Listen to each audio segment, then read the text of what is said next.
नमस्कार, मैं GRS news के लिए गिरीश से कर रहा हूँ। आज के इस ब्लॉग में मैं बात करने वाला हूँ किसान आंदोलन की और सरकार के उस रवैये की जो निश्चित तौर पर आगे चल के न देश के लिए बल्कि समाज के लिए भी खतरनाक होने वाला है। सरकार की मंशा से व्यथित किसान कल से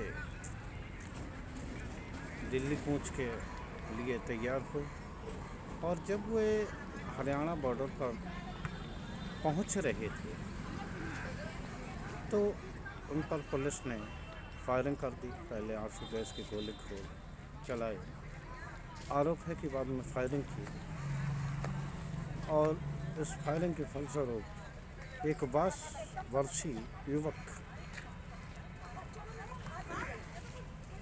सुमनजीत सिंह मारा गया। हालांकि हरियाणा सरकार इस बात से इनकार कर रही है कि उसने ऐसी कोई फायरिंग की, ये तो जांच का विषय होगा। लेकिन जिस तरह की घटनाएं घटी हैं उससे निश्चित तौर पर ये देश और समाज के लिए सब नहीं होगा। आप सभी लोग इस बात में जानते होंगे कि किस प्रकार एक आईपीएस अधिकारी को पगड़ी पहनने पर उसे खालिस्तानी बोला। आखिर ये देश में चल क्या रहा है? देश में अगर इस तरह का वातावरण होगा, अपने अधिकारों की मांग करने वालों को अगर देशद्रोही ठहराया जाएगा, उन्हें खालिस्तानी कहा जाएगा, धर्म के आधार पर किसी धर्म विशेष के लोगों को पाकिस्तानी कहा जाएगा, तो निश्चित तौर पर ये न देश के हित के लिए होगा और न समाज के हित के लिए। आज भले ही आप चुनाव जीत रहे हैं या इन प्रकार चुनाव जीतते हैं, लेकिन सबको चुनाव जीतना ही नहीं होता। अगर आप चुनाव जीत के तो इसका ये नहीं माना जाता कि आप गलतियां नहीं कर रहे। आखिर आप किस तरह का समाज बना रहे हैं?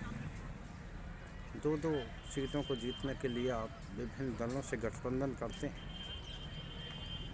लेकिन अपने अधिकारों की मांग करने वाले उन अन्नदाताओं को, जो कि पूरे देश का पेट भरने का काम करते हैं, आप उनसे बात तक नहीं करना चाहते। आखिर इसका कारण क्या है? जब आपको महसूस होता है कि अगर कोई आपको राजनीतिक रूप से चोट पहुंचा सकता है तो आप झट से उसके साथ गठबंधन कर लेते हैं। क्या किसान इस काबिल नहीं है कि उनकी मांगों को माना जा सके? क्या किसानों का वोट बैंक नहीं है? निश्चित तौर पर ऐसा ही लगता है, क्योंकि जिस एमएसपी के लिए किसान आंदोलन कर रहे हैं, ये एमएसपी की गारंटी उन्हें मात्र इसलिए चाहिए क्योंकि जब बाज़ार क्रैश होता है और एमएसपी की दरों से नीचे बाज़ार होता है, तो उस समय किसान को अपनी फसलों को अपने को बचाने के लिए और इस तरह की एमएसपी की गारंटी की ज़रूरत होती है। अगर अधिक दाम पर है तो निश्चित तौर पर उन्हें एमएसपी की ज़रूरत नहीं है। लेकिन सरकार चीनी उत्पादक जो मिलें हैं उन्हें एमएसपी देती है, यानी कि एक रेट तय हो जाता है कि उसके नीचे सरकार गारंटी देती है कि अगर चीनी उस रेट से नीचे बिकेगी तो उसकी प्रतिपूर्ति सरकार करेगी। लेकिन जब किसान उसी प्रकार की प्रतिपूर्ति मांगता है और वो ये कहता है कि इससे नीचे उनकी फसलें न बिकें, तो उसके लिए उन पर आंसू गैस की गोली दागे जाते हैं, मोर्टार चलाया जाता है और कल जो मौत हुई है बहुत ही दुर्भाग्यपूर्ण है। उन पर सीधी गोलियां भी चलाई जाती हैं। ऐसा तो व्यवहार अन्नदाता, जिन्हें कि सरकार कहती नहीं आगाती है, हमारे अन्नदाता हैं, उन अन्नदाताओं पर करने के लिए आखिर कौन सी कारण है जो अन्नदाताओं को अपना काम छोड़कर और यहाँ पार्कों पर आना पड़ता है, धरने पर बैठना पड़ता है। निश्चित तौर पर अगर सरकार ने इस बारे में कोई निर्णय न लिया तो निश्चित तौर पर ये मुद्दा आगामी चुनाव में भी हानिकारक बनेगा। हालांकि सरकार के अंदर खलबली मची और सरकार इस बात को वो कर रही है बार बार कि वो ये इनकी जो मौत है इस प्रकार से नहीं हुई है, तो निश्चित तौर पर जो मौत है वास्तव में से नहीं है, ये जांच का विषय है।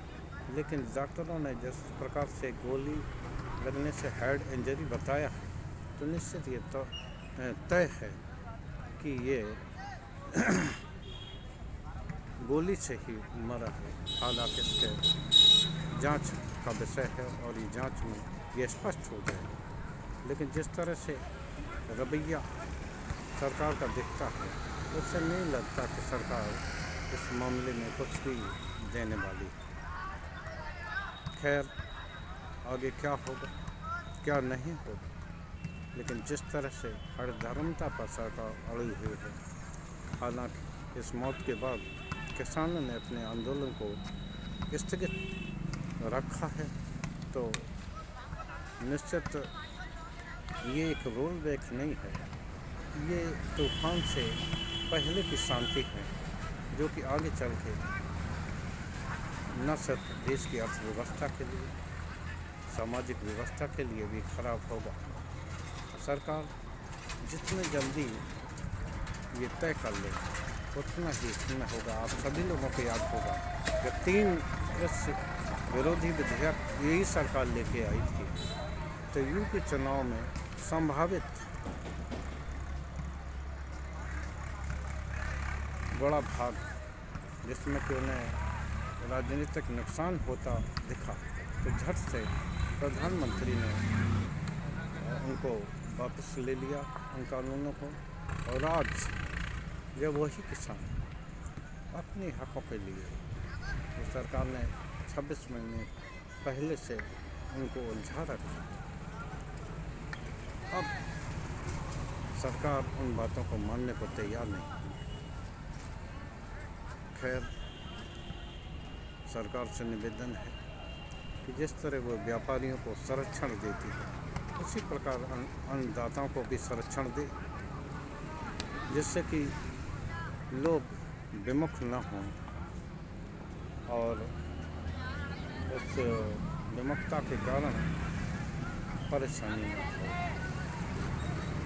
खैर, क्या होगा ये सरकार को तय करना है, लेकिन जितने जल्दी इस संबंध में निर्णय ले लिए जाए उतना ही देश और समाज के हित में होगा।